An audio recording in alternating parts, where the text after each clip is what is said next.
Jonah Croft had lived alone for 7 years, speaking only to his horses and the wind. The silence of his ranch, tucked deep in the raw heart of Oregon, wasn't empty. It was a presence, a wall he'd built brick by silent brick against a world he wanted nothing to do with. Each sunrise painted the hills in lonely shades of gold and purple, and each sunset bled across the sky without an audience. His days were a rhythm of hard work and solitude, mending fences that kept the world out and his cattle in.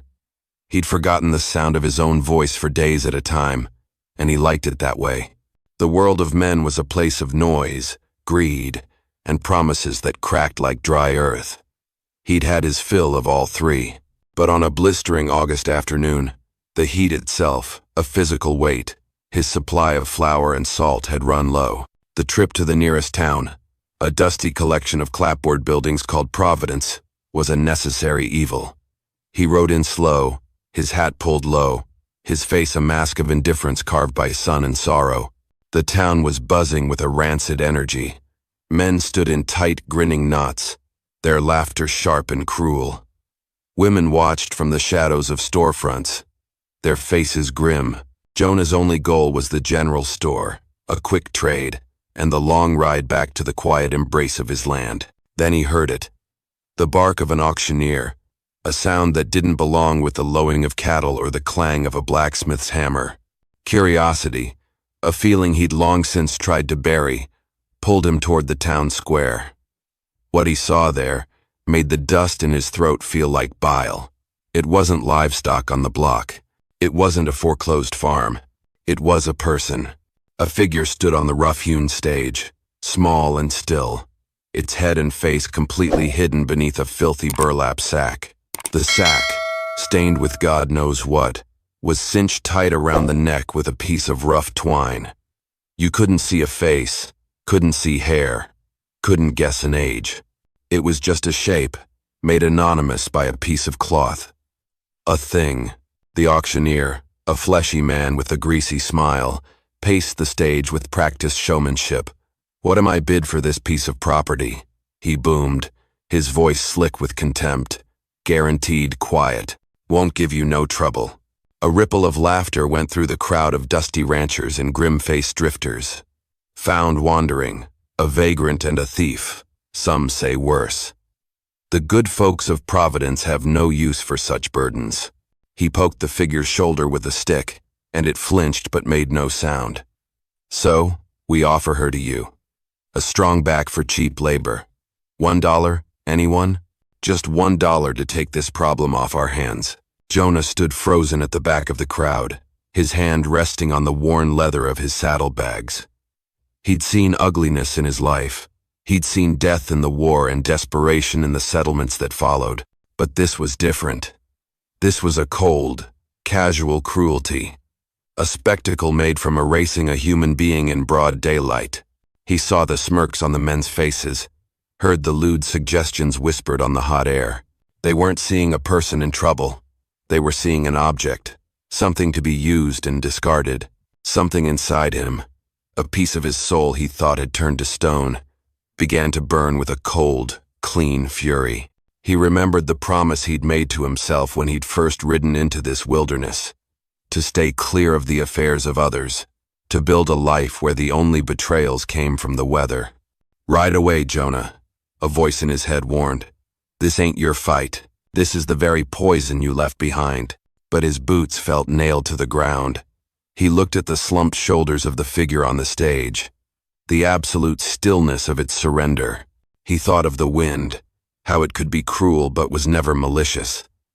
He thought of his horses, how they could be stubborn but were never hateful. This was a human sickness, and for the first time in 7 years, Jonah Croft felt he had to do something about it. The bidding had stalled at $1.50. The auctioneer was about to close the sale to a hard-faced man with eyes like chips of flint. Jonah's mouth was dry. He opened it, and the sound that came out was a stranger to his own ears. A rusty creak from a door long unopened. $2. The word hung in the air, heavy and solid. The snickering stopped. Every head in the square turned to find the source, their eyes settling on the tall, silent man at the back. They saw a ghost, a man who came to town twice a year and spoke to no one. Confusion flickered across their faces. The auctioneer squinted, annoyed at the interruption but eager for another 2 bits. $2 from the rancher. Do I hear 2 1/4? Silence. The hard-faced man spat on the ground and shook his head, unwilling to bid more for damaged goods. Going once. Going twice. The auctioneer's gaze met Jonah's. There was no understanding there. Just business. Sold. To the quiet man in the back for $2 silver. The gavel cracked down like a gunshot in the sudden stillness. Jonah Croft had just purchased a soul without a name, a life without a face. And he knew, with the dead certainty of a man who'd seen the worst of the world, that his piece had just cost him $2. What would you have done in Jonah's place? Walked away or paid the $2? If you're enjoying this story, comment the number 1 below and hit that subscribe button. Help us reach our first 1,000 subscribers, so we can keep bringing you more Wild West stories just like this one. He was taking her back to his isolated ranch, a place where anything could happen, and no one would ever know. The gavel's crack echoed in the sudden vacuum of sound.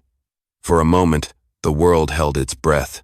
The crowd, a single creature of shifting eyes and muttered judgments, parted as Jonah walked forward. He moved with the slow, deliberate gait of a man who owned his ground, his face giving away nothing. He laid 2 heavy silver dollars on the auctioneer's block. The coins rang with a finality that felt like a cell door slamming shut. The auctioneer, his greasy smile gone, simply nodded toward the figure. She's all yours, Croft. He wiped his hands on his trousers as if trying to scrub away the filth of the transaction. Jonah didn't speak. He offered a hand to the woman. It was a gesture of simple courtesy, an instinct from a life he'd lived before the silence. The burlap sack tilted, a sign of hesitation, before a small, trembling hand emerged from the folds of a tattered dress and took his. Her skin was cold, despite the suffocating heat. He led her from the stage, the crowd watching them with a mixture of pity and morbid curiosity. No one spoke a word as he helped her onto the seat of his buckboard wagon.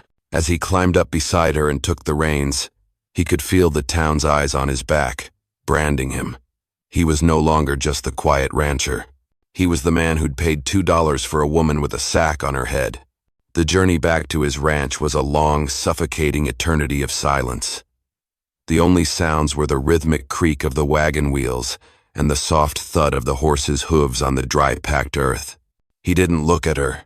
He kept his eyes fixed on the horizon, on the familiar, jagged line of mountains that had been his only real companions for 7 years.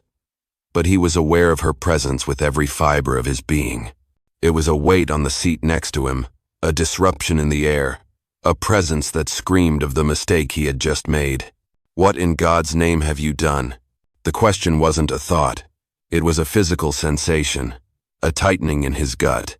He'd broken his own first and only rule. Don't get involved. For 7 years that rule had been his shield, his fortress. It had kept him safe from the grief, the complications, the messy, bleeding heart of humanity. He had built a life as clean and stark as a sun-bleached bone. Now, with one impulsive act, he had brought the very chaos he'd escaped right onto his wagon seat. He could feel the tendrils of it reaching for him, threatening to pull him back into the world he'd sworn off forever. Regret was a bitter taste in his mouth, metallic and sharp like old blood. The sun began its slow descent, painting the sky in violent streaks of orange and red. A cool breeze stirred, a precursor to the desert night. The chill on his skin pricked at a memory, something deep and buried. 3 years ago, a blizzard that came out of nowhere, a white hell that swallowed the world. His horse had gone down, and he'd been on foot, lost and freezing. The cold was a patient predator, first numbing his limbs, then his mind. He'd stumbled into a drift, the will to fight draining out of him. He was ready to let the white silence take him. And then, a light, a hand pulling him. The smell of wood smoke and hot broth. The memory was fractured, dreamlike. He'd been in a small, Rough shelter, maybe a trapper's abandoned line shack. Someone had spoon-fed him soup, the warmth spreading through him like a miracle. Someone had cleaned and bandaged the gash on his head. He remembered a voice, soft and low, speaking to him in the darkness, but he could never recall a face. The person had kept to the shadows, a silent guardian. When he'd woken in the gray light of dawn, the blizzard had broken, and he was alone. A clean bandage was on his head, and a water skin lay beside him. It had felt so unreal he'd almost convinced himself he'd dreamt it all. A dying man's hallucination. He risked a sideways glance at the figure beside him. The burlap sack was a void, a black hole of unanswered questions. They said she was a thief. They'd hinted at worse. Who was under there? What kind of trouble had he just invited into his home? His hand, seemingly of its own accord, moved from the reins and rested on the stock of the Winchester rifle propped beside him. She could have a knife hidden in that dress. She could be a lunatic, waiting for him to sleep before she put a blade in his throat. 7 years of survival had honed his instincts. And right now, every one of them was screaming, danger, mistake, fool. The men in town wouldn't have sold her if she wasn't trouble. They just found a sucker to take it off their hands. He could stop the wagon right here. He could order her out, leave her on the side of the trail, and ride back to his quiet, empty, safe life. He could pretend this afternoon never happened. It was the smart thing to do, the sensible thing. But something stopped him. It was her stillness. It wasn't the stillness of a predator waiting to strike. It was the profound, bone-deep stillness of a creature that had given up. A quiet so absolute it felt like a form of prayer. She hadn't flinched when the auctioneer had poked her. She hadn't fought when he'd led her away. She just endured. There was no fight in her, no malice, just a terrible, hollowed-out resignation. It was the same quality that had stopped him in the town square.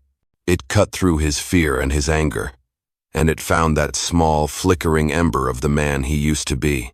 The familiar silhouette of his ranch house appeared against the bruised twilight sky. It had always been his sanctuary, his fortress against the world. Tonight, it felt different. It felt like a trap he was willingly walking into. He pulled the horses to a halt in front of the cabin, the silence now thicker, heavier. He hadn't brought home a woman. He'd brought home a reckoning, and he knew, with a certainty that chilled him to the core, that nothing on this ranch would ever be the same again. He sat on the buckboard for a long moment, the reins slack in his hands. The horses, sensing they were home, lowered their heads to nuzzle the dry earth. The only light came from a single lamp he'd left burning in the window, a lonely beacon in the vast, encroaching darkness. It cast long, dancing shadows that made the familiar shapes of his cabin and barn seem foreign and menacing. Finally, he moved, the stiffness in his limbs a reminder of the long, tense ride. "Get down," he said, his voice low and flat. He didn't offer her a hand this time. He swung himself to the ground and watched as she slid from the wagon seat, her movements careful and economical, as if she were afraid of taking up too much space in the world. He led the way to the cabin door, his boots thudding on the worn wooden porch. He pushed the door open and stepped inside, holding it for her. "Go on inside." She paused at the threshold, a silhouette against the deep indigo of the twilight sky. For a second, he thought she might refuse, might turn, and bolt into the wilderness. But then she took a single, hesitant step, crossing from the world outside into his. The moment she was inside, the room changed. His cabin was small, just one room built with his own 2 hands. It had always been his sanctuary, a space that was entirely his own. The worn armchair by the fireplace was molded to the shape of his body. The scent of pine wood, old leather, and wood smoke was the smell of his solitude. But with her standing there, a silent, shrouded figure in the middle of his floor, the cabin seemed to shrink. The familiar space felt suddenly charged, the air thick with questions he didn't want to ask. His rifle above the mantel seemed to watch them. The neat stack of books on his small table looked out of place. His world had been breached. He moved past her to the dry sink, the floorboards groaning under his weight. He worked with a deliberate, mechanical slowness, trying to anchor himself in a familiar routine. He took down a tin plate, wiped it clean with a cloth, and ladled a portion of the stew he'd made that morning onto it. He added a thick slice of bread. He then poured a dipper of cool water from the bucket into a tin cup. He placed the plate and the cup on the small wooden table in the center of the room. "Eat," he said. It wasn't a request. It was a command, as rough and graceless as the man who spoke it. She didn't move. She stood perfectly still, her hands clasped in front of her, the burlap sack hiding any expression, any reaction. The lamplight cast her shadow long and distorted against the wall. He could see the faint outline of her shoulders, her form small and frail beneath the ragged dress. The silence stretched, pulled taut between them, until Jonah felt it would snap. The only sound was the settling of the logs in the walls, and the faint hiss of the dying embers in the hearth. He could hear his own blood pounding in his ears, a frantic rhythm against the suffocating quiet. He had faced down armed men without flinching. He had endured winters that would kill a lesser man. But this silence, this absolute void of response, was beginning to unnerve him. It was a wall he couldn't break through, a language he didn't understand. Was she defying him? Was she too terrified to move? Was she judging him? The not knowing was a torment. He felt a surge of frustration, a raw, angry impulse to stride across the room and rip the sack from her head just to see something. He fought it down, his hands clenching into fists at his sides. He had bought her. He had brought her here. This was the consequence of that choice. This silent, shrouded ghost in the heart of his home. He had to be the one to break the spell. He let out a long breath, the sound loud in the quiet room. "I ain't gonna hurt you," he said, the words feeling clumsy and inadequate on his tongue. He waited. Nothing. He tried again, his voice softer this time, almost pleading. "You need to eat." Still, she stood like a statue carved from fear. He could feel the minutes ticking by, each one a small, heavy stone dropped into a well of silence. He couldn't live like this. He couldn't share his space with a phantom, a question mark. He needed a name. A name was a handle, something to hold on to. It was the first piece of a person. "What's your name?" he asked, the words barely a whisper. He saw her flinch, a small, convulsive shudder that ran through her whole body. The burlap sack tilted, as if she were looking at the floor. He could feel the struggle within her, a palpable wave of terror and indecision radiating across the room. He thought she would remain silent, that he would be defeated by this wall of burlap and fear. He was about to turn away when a sound came from her, so faint he almost missed it. It was a broken, fragile sound, a voice cracked and dried from disuse. It was the sound of rustling leaves, of dust motes dancing in a sliver of light.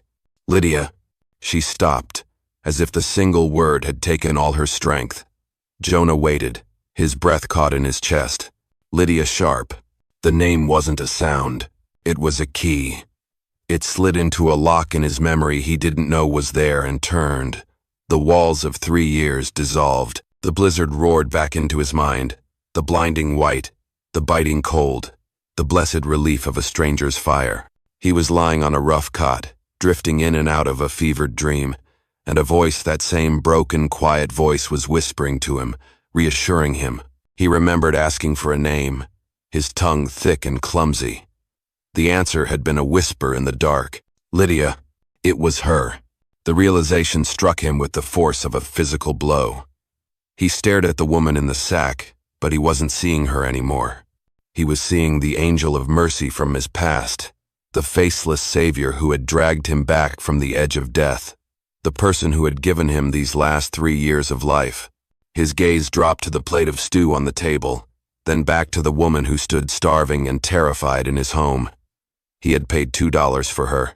She had saved his life, asking for nothing in return. And the world, in its infinite, casual cruelty, had repaid her with a burlap sack and a price tag of $2 silver. For the first time, Jonah Croft looked at the stranger in his house and didn't see a problem or a danger. He saw a debt, and he knew, with a certainty that settled deep in his bones, that it was one he would have to repay. The name hung in the air between them, an impossible bridge connecting the present to a half-forgotten past. Jonah's mind reeled, trying to reconcile the ghost from the blizzard with the broken woman standing before him. He took a half-step forward, his voice rough with disbelief. "It was you? In the storm?" Through the thick burlap, he saw the slightest of nods. A confirmation that changed everything. The $2 silver he'd paid felt like a brand on his own soul, a searing mark of shame. He owed this woman his life. He had paid for her like cattle. The injustice of it was a physical weight, a sickness in the pit of his stomach. He looked at the plate of cold stew on the table, then back at her. Without another word, he gently took her by the elbow, his touch clumsy and unpracticed, and guided her to the single wooden chair. She sat, rigid and uncertain. He pushed the plate closer to her. This time, she reached out a trembling hand, picked up the spoon, and began to eat. She ate without taste, without pleasure, her movements slow and mechanical, like a clockwork doll winding down. The days that followed were measured in silence and small gestures. Jonah didn't press her. He didn't ask about the sack. He simply existed alongside her, giving her space, leaving food on the table, and ensuring the fire never went out. He worked his ranch, his mind 1,000 miles away, piecing together the fragments of the blizzard with the reality of the woman in his cabin. He was mending a fence one afternoon when she spoke, her first unsolicited words since she'd said her name. It was in Black Creek Crossing. He stopped hammering, turning to look at her where she stood on the porch, a shrouded silhouette against the bright sun. He just waited. The story didn't come in a flood, but in broken pieces over the next week, like shards of glass working their way out of a deep wound. She spoke of a man, Judge Tillman, the most powerful man in the county. He was respected, feared, a pillar of his community. And he had wanted things from her. Things a woman had a right to refuse. She had been working for him, cleaning his house. He'd trapped her one night. She'd fought back. In the struggle, he fell, striking his head on the stone hearth. It was an accident, a desperate act of self-defense, but no one would believe it. A man like Tillman didn't attack women. A woman like her, with no family and no name, was an easy target for blame. They called it murder, she whispered one evening as he cleaned his rifle by the fire. No trial, just his word against no one. That was when the truth of the sack finally came out. It wasn't just a mark of a vagrant, it was a punishment. To make an example of her, to ensure no other woman would dare defy a powerful man, they had dragged her into the town square. With the whole town watching, they had taken a branding iron from the blacksmith's fire one used for marking livestock and held it to her face. Jonah stopped his work, the oiled rag still in his hand. A cold, quiet rage, deeper and more dangerous than any hot fury, settled in his chest. He could picture it. The sanctimonious faces in the crowd, the smell of burning flesh, the complete and utter destruction of a person, not just their face, but their place in the world. "It's a brand of shame," she explained, her voice so low he could barely hear it over the crackle of the fire, so that everyone would always know, so I could never hide. The sack wasn't a disguise. It was a prison she carried with her, a mobile version of the public square. A constant reminder of what they had done to her. It was to spare others the sight of her, but mostly, to spare herself the sight of their revulsion. He now understood the depth of the cruelty. They hadn't just scarred her, they had tried to erase her. They had turned her into a monster in the eyes of the world so they could justify their own monstrous acts. The $2 he'd spent was not just an insult, it was the final nail in the coffin of her humanity, pricing her worth less than a lame horse. But her story wasn't over. There was another layer to her fear, a more immediate and deadly threat. "There's a man," she said, her voice trembling for the first time, "a bounty hunter. His name is Flint Maddox." Jonah knew the name. Everyone in the territory knew it. Maddox wasn't a lawman. He was a wolf who hunted men for sport and profit. He was relentless, cunning, and had a reputation for bringing his bounties back dead more often than alive. Tillman's family put a price on my head, she continued. Not for justice, for revenge. $500. Maddox has been on my trail for months. He doesn't care if I'm innocent. The money is the same. Jonah stood up and walked to the window, peering out into the impenetrable darkness beyond his cabin. The familiar, comforting silence of his ranch suddenly felt different. It was no longer peaceful. It was menacing. It was the quiet of an ambush. Every shadow could be hiding a threat. Every rustle of leaves could be the footstep of a killer. He had brought her here to save her from a mob. He now realized he had only moved her from a public cage into a private one, and the hunter was closing in. His act of compassion hadn't ended her trouble. It had made him a part of it. His ranch was no longer a sanctuary. It was a target. He turned back from the window and looked at Lydia. She had saved his life from the storm. Now, a different kind of storm was coming for her. A human storm of greed and violence named Flint Maddox, and Jonah's small, quiet ranch was standing right in its path. He wasn't a hermit anymore, hiding from the world. He was a guardian, whether he wanted to be or not. His war with the world hadn't ended when he'd ridden into the wilderness. It had just followed him home. The knowledge of the hunter, Flint Maddox, didn't break Jonah. It forged him.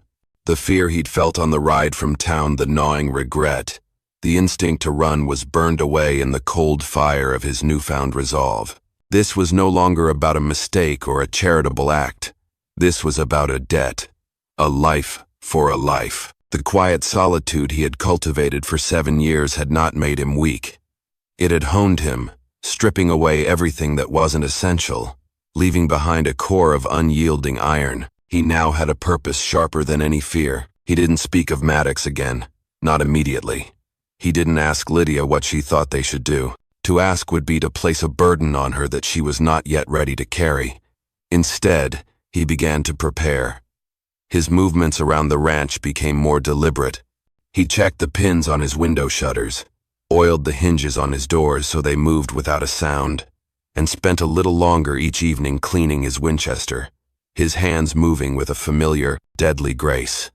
He was turning his sanctuary back into a fortress, not to keep the world out, but to defend what was inside. His treatment of her did not change. If anything, it softened. He never asked about the sack. He never mentioned the brand. He simply accepted her presence, making space for her in his silent world. He began to talk to her, his voice still rough from disuse, but steady. He didn't talk about the past, his or hers. He talked about things that were real and solid. That mare, the gray one, he'd say, nodding toward the corral as he mended a bridle on the porch. She's named Ghost, fast, but skittish, needs a gentle hand. He spoke of the way the creek rose in the spring, of how to read the clouds to know if a storm was coming from the north or the west. He told her the names he'd given the peaks on the horizon. He was offering her pieces of his world, not asking for hers in return. He was speaking to the person, not the sack, and slowly, cautiously, something began to shift within Lydia. For years, she had been treated as an object, a thing to be judged, used, branded, and sold. Men looked at her and saw either a prize to be won or a monster to be reviled. They never saw her. But this man, Jonah Croft, was different. He had looked at her at her most degraded, a piece of property on a block, and had shown her a flicker of decency. Now, he lived beside her, his kindness as quiet and steady as the mountains. He didn't try to fix her. He didn't pity her.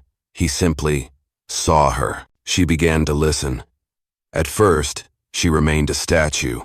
But then, when he spoke, the burlap sack would tilt slightly in his direction. She started to help with small chores, moving with a quiet efficiency that spoke of a life before the tragedy. She would sweep the floor, or add wood to the fire. Her movements ghost-like but real. The crushing weight of her shame, the constant companion of her exile, began to feel just a little lighter. This small cabin, which should have been just another prison, was starting to feel like the first safe place she had known in years. Trust, a seed long thought dead, began to send out a fragile root in the barren soil of her heart. One night, the wind howled outside, a lonely sound that echoed the emptiness she had carried for so long. The fire cast a warm, flickering glow across the room. They sat in their usual silence, Jonah cleaning a bit in harness, Lydia staring into the flames, a shrouded figure lost in thought. He didn't notice when she stopped looking at the fire and turned to look at him. He didn't notice when her hands, resting in her lap, clenched and unclenched. Then, she moved. Her hands rose slowly, hesitantly, as if lifting a great weight. Her fingers trembled as they touched the rough twine at her neck. She fumbled with the knot, her breath catching in her throat. Jonah froze, the piece of leather forgotten in his hands. He didn't speak. He didn't breathe. He knew this was a precipice, a moment that could not be rushed or forced. The world shrank to the space between them, to the sound of her ragged breathing and the crackle of the fire. The knot came loose. Her fingers moved to the edge of the burlap sack. For a long, agonizing second, she paused, her hand hovering. Then, with a single, deliberate pull, she took it off. The firelight fell upon her face. The brand was worse than he could have imagined. It was not a simple scar, but a brutal, puckered line that ran from her cheekbone down to her jaw, a testament to human cruelty seared into her skin. It was a mark meant to dominate, to dehumanize, to erase the woman she had been. But Jonah did not look at the scar. His gaze went straight to her eyes. They were the color of a stormy sky, filled with a deep well of sorrow that could drown a man. He saw years of pain, of fear, of unimaginable loneliness. But beneath it all, he saw something else, a flicker of something fierce and unbroken, the ghost of a fire that had not been entirely extinguished. He saw the woman who had survived a branding, who had survived being sold, who had dragged a half-dead stranger from a blizzard and saved his life. He saw Lydia Sharp. He didn't flinch. He didn't look away. There was no pity on his face, no shock, no revulsion. He simply looked at her, truly looked at her for the first time, and held her gaze. Then, he gave a slow, deliberate nod, a silent acknowledgement, an acceptance. I see you, all of you, and I am not afraid. In that moment, a choice was made. Lydia had not just removed a mask. She had reclaimed her face. She had stepped out of the shadows of her shame and into the light of the fire, not as a victim, but as a survivor. She was no longer hiding. She was preparing. And for the first time in years, she was not alone. The fragile peace that had settled in the cabin was like a thin sheet of ice over a deep, cold river. It was beautiful, but they both knew it couldn't last. The removal of the sack was not an ending. It was a declaration of war. By showing her face, Lydia had chosen to exist, and in their world, her existence was a $500 problem that a man like Flint Maddox was paid to solve. The waiting was a new kind of silence. It wasn't the empty silence of loneliness or the comfortable silence of companionship. It was the tense, listening silence of prey. Jonah felt it in the prickle on his neck every time he stepped outside. He saw it in the way Lydia's eyes would dart to the window at the slightest sound. The hunter was out there. Maddox didn't strike right away. He was too smart for that, too much of a predator. A wolf doesn't charge a bear in its den. It circles. It tests. It lets the prey know it's being watched, letting fear do half the work. The signs began subtly. A footprint by the creek that wasn't Jonah's, too deep and too long. A single, snapped twig on a game trail where no animal would have been so careless. One night, Jonah heard the faint, distant nicker of a horse that wasn't one of his own, a sound swallowed by the wind as quickly as it came. Maddox was toying with them. He was establishing his dominance over the land, letting them know that Jonah's fences meant nothing. This was his territory now. The tension coiled tighter with each passing day. The cabin, Once a sanctuary, now felt like a cage. They spoke little, their communication reduced to shared glances and unspoken understanding. The question hung in the air. When? The answer came on a harsh, windswept morning. A figure appeared on the ridge overlooking the ranch, a tall, dark silhouette against the pale, unforgiving sky. He was too far away to see clearly, but they didn't need to. They felt his presence like a drop in temperature. Flint Maddox had finally shown himself. He didn't move for nearly an hour, just sat on his horse, a motionless sentinel of death. Then, his voice rolled down the hillside, impossibly loud and clear in the thin air. A voice accustomed to command. Croft. The sound was a physical blow. The horses in the corral startled, their ears twitching. I know she's in there. Rancher. I can smell the fear from here. You've got something that belongs to me. Jonah stepped out onto the porch. His Winchester held loosely in his right hand. The barrel pointed toward the ground. He didn't raise it. This wasn't the time. He stood tall, his feet planted, claiming his ground. Lydia appeared in the doorway behind him, her face pale but her eyes steady. She did not hide.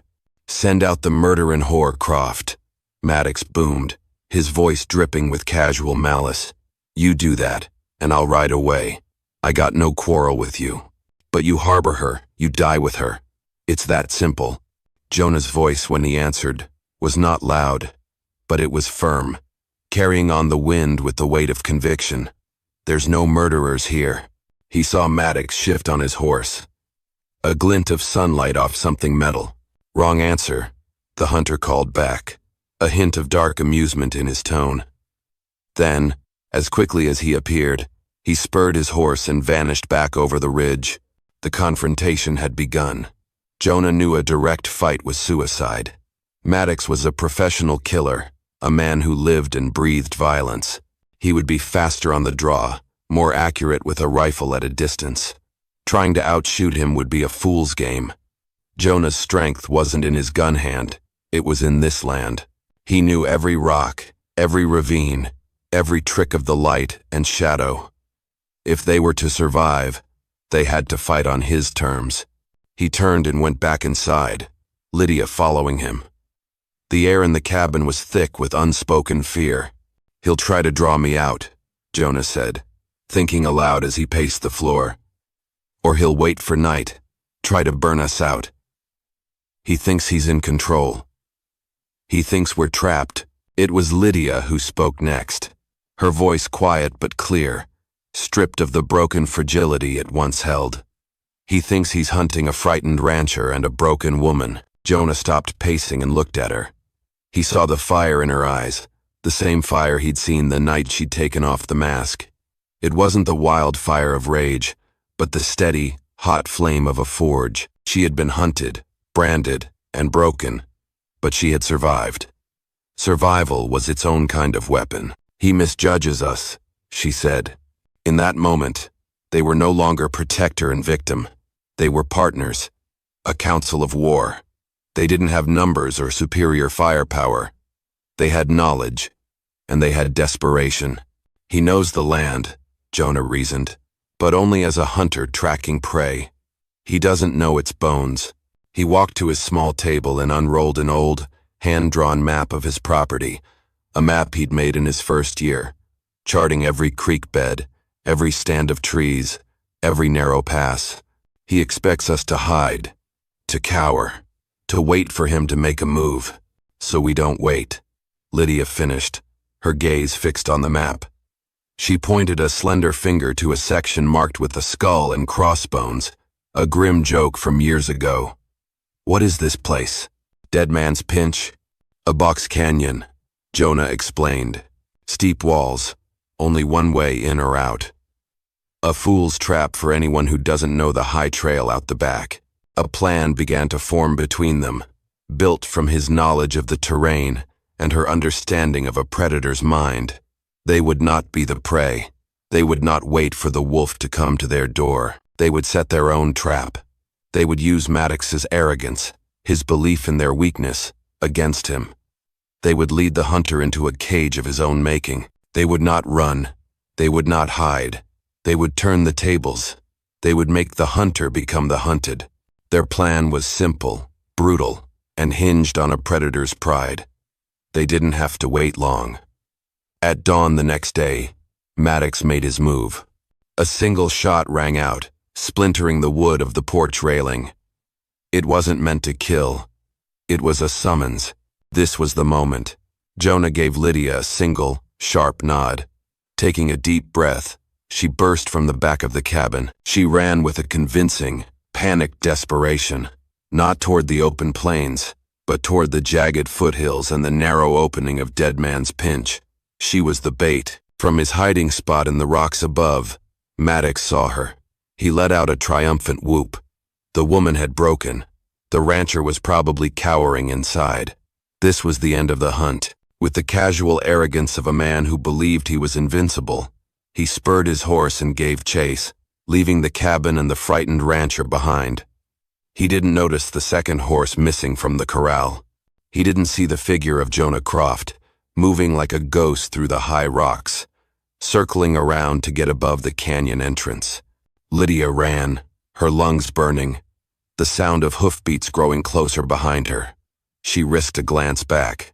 Maddox was grinning, enjoying the chase, savoring his victory before it was even won.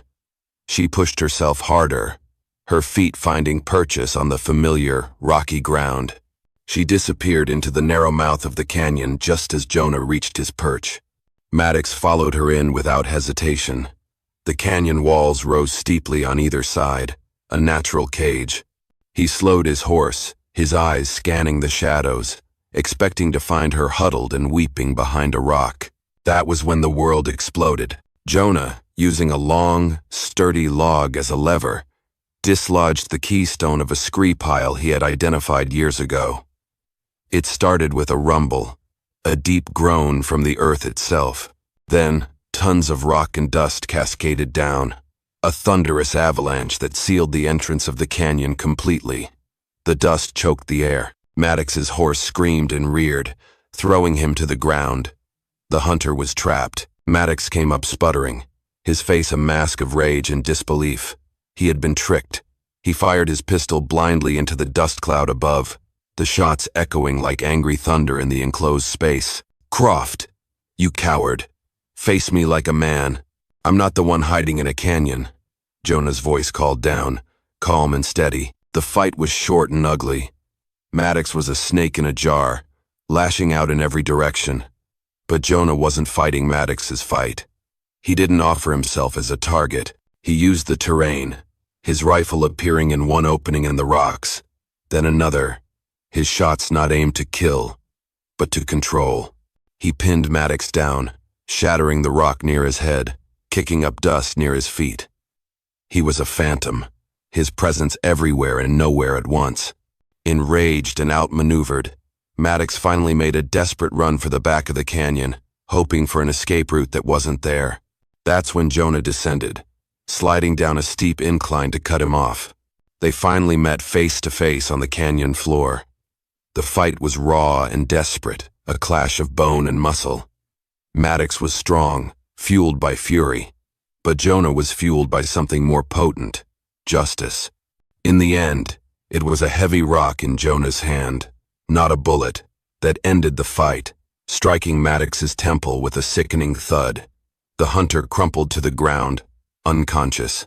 Jonah stood over him, breathing heavily, the dust settling around them.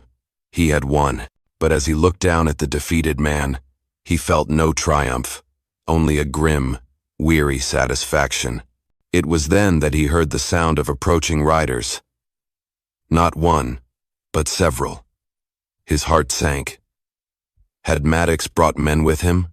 But the figures who appeared at the now blocked canyon entrance were not outlaws. At the lead was the familiar, portly figure of Sheriff Miller from Providence, and beside him, riding astride a mule, was a small, older woman with piercing eyes and a mouth set in a grim line. Jonah recognized her. Agnes Miller, the town's quiet seamstress. The plan had had a second part. The night before, while Maddox slept, Jonah had ridden hard. He hadn't gone to the sheriff. He'd gone to the Miller house. He had stood on Agnes's porch and told her the truth about Lydia, about the blizzard, about the brand. He had told her that a good woman was going to die because other people were too afraid to speak. Then he had left, leaving the choice to her. The sheriff dismounted, his eyes taking in the Seneath-blocked entrance, the unconscious bounty hunter, Jonah standing with a bloody gash on his cheek. "Heard there was some trouble out here, Croft. Just taking out the trash, Sheriff," Jonah said, gesturing to Maddox. But it was Agnes who was the real victory. She slid down from her mule, her old bones protesting, and walked over to where Lydia had emerged from the shadows. The two women looked at each other. "I was there," Agnes said, her voice shaking but clear, loud enough for the sheriff and his deputy to hear. "I was in the house that night. I was mending a dress for the judge's wife. I saw the whole thing. The girl didn't murder him. He went after her. He fell. She was defending herself." She looked at the sheriff, her eyes blazing with a courage she hadn't known she possessed. "I kept quiet because I was scared. Scared of what a man like Tillman could do. But I won't be quiet anymore. This girl is innocent." Her words hung in the air, more powerful than any gunshot. They were the truth, finally set free. The sheriff looked from Agnes to Lydia, his expression shifting from suspicion to understanding. He looked at the brand on Lydia's face, and for the first time, saw it not as a mark of guilt, but as a mark of a terrible injustice. Justice hadn't come from the barrel of a gun. It had come from the courage of a quiet man who chose to act, and the bravery of an old woman who finally chose to speak. The hunt was over.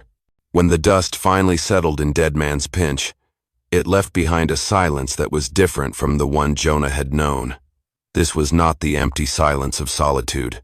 It was the deep, quiet peace of a storm that had finally passed.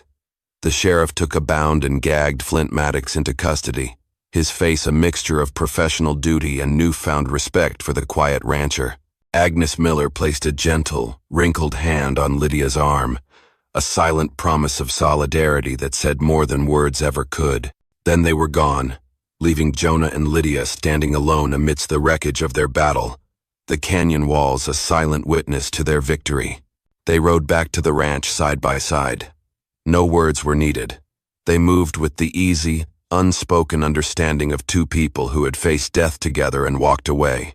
The cabin, once a symbol of Jonah's isolation, no longer felt like a fortress. It felt like a home. The weight of loneliness had lifted from its rafters. The shadow of fear had been banished from its corners. In the weeks that followed, a new rhythm took hold.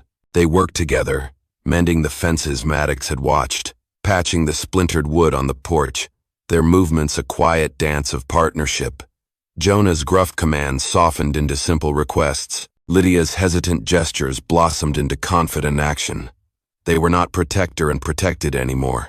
They were two pillars, standing together, each holding up their side of a shared sky. The ghosts of the past were still there, the memory of Jonah's grief, the echo of Lydia's trauma, but they were no longer chains. They were just stories, scars that proved they had survived. One evening, as they sat on the porch watching the sun set, its fiery colors washing over the land, Jonah spoke, his voice quiet.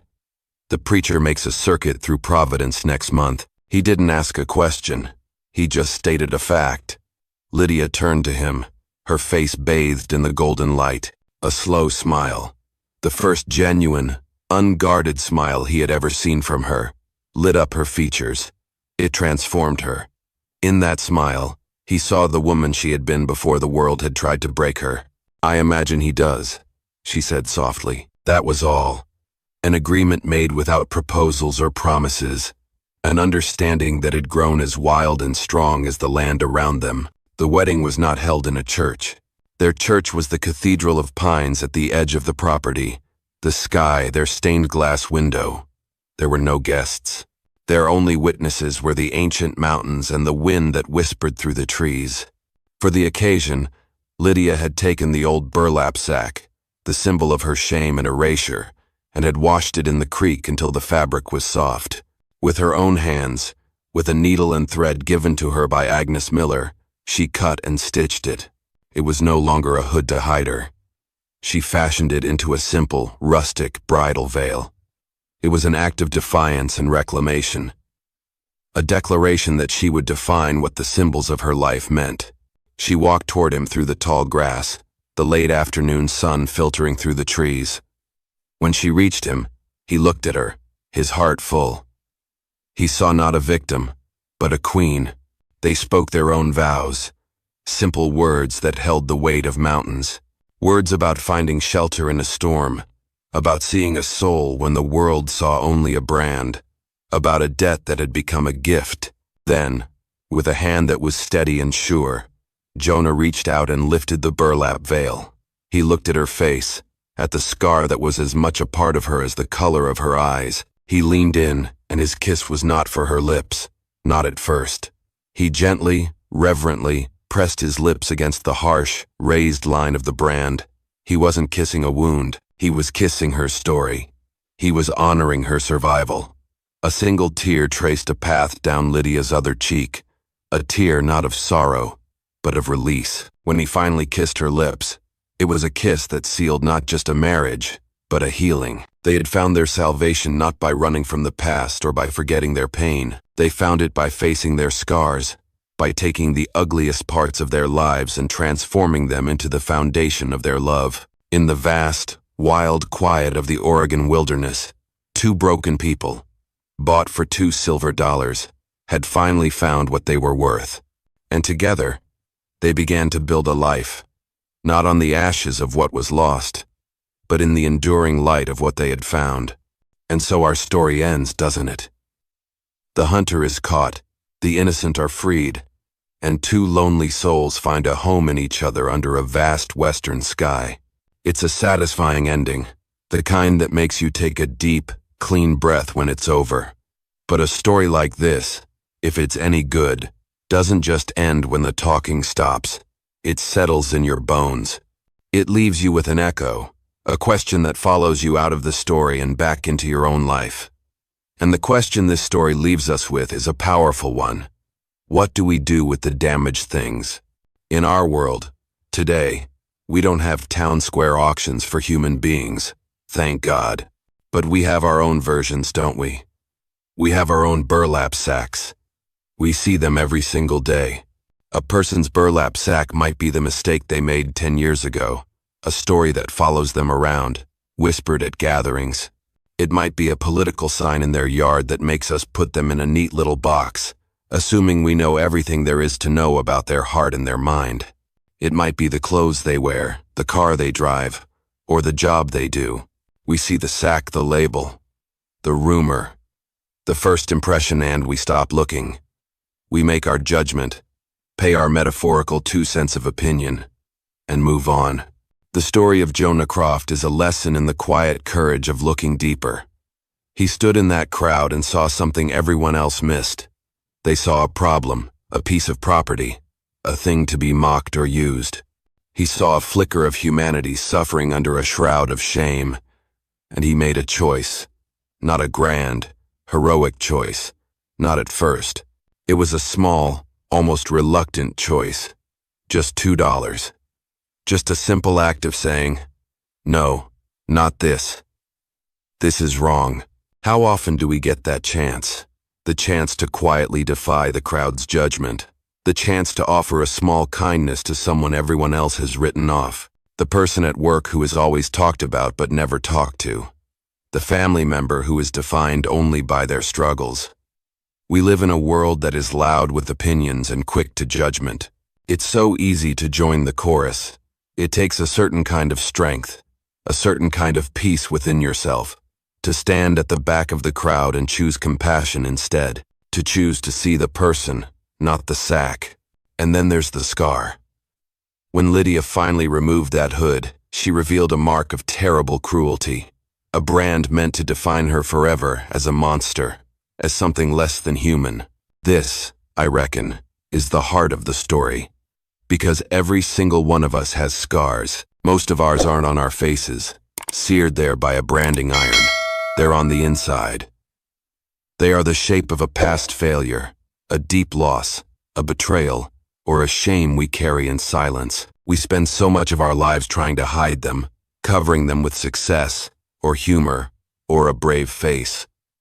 We live in fear of someone seeing that broken part of us and turning away in disgust. What Jonah does in that moment is the most profound act of love in the entire story. He doesn't just tolerate the scar. He doesn't pretend it isn't there. He honors it. Later, at their wedding, he kisses it. He kisses the very thing that was meant to make her unlovable. In that single act, he says, "I see all of you. I see your pain. I see your history. I see the worst thing that was ever done to you, and I'm not afraid of it. It is part of you, and I choose all of you." This is a lesson not just in how to love others, but in how to love ourselves. We must learn to kiss our own scars. We have to stop seeing them as proof of our weakness and start seeing them as proof of our survival. That business that failed, that relationship that ended, that mistake that cost us dearly, these things are not the end of our story. They are chapters. They are proof that we were brave enough to try, to love, to risk. The scar proves the wound is healing. It proves we lived through it. To accept our own scars is to finally be whole. And finally, there's the quiet power of a decent choice. Jonah's $2 bid wasn't the end. It was the beginning of a ripple effect. His decency gave Lydia the safety to reclaim her face. Her courage to speak her truth gave Agnes Miller the strength to find her own. The old seamstress, who had been silent for years out of fear, saw their bravery and decided to be brave, too. Her one act of speaking up was the final key that unlocked the truth. None of them were kings or generals. They were a lonely rancher, a broken woman, and a scared old seamstress. It's a powerful reminder that we don't have to be loud to be strong. We don't have to have power to make a difference. The world is not changed by the roar of the mighty nearly as much as we think. It is changed by the cumulative weight of millions of small, quiet, decent choices made every day by ordinary people, choosing to listen instead of judging, choosing to help instead of turning away, choosing to speak the truth, even when your voice shakes. That is the legacy of this story. It teaches us to look past the burlap sacks that hide us from each other. It calls us to have the courage to face our own scars and the grace to accept the scars of others. And it reminds us that even in the harshest wilderness, the most powerful force on earth is a single, quiet act of human kindness. It is a currency that never loses its value. If this story and these lessons resonated with you, let's keep this conversation going. Share this video with someone you think needs to hear this message. Comment below with a single word that this story made you feel. And make sure you're subscribed, with notifications on, because our community is built on stories like this, stories that don't just entertain, but remind us of who we have the power to be. Thank you for keeping the campfire burning with us.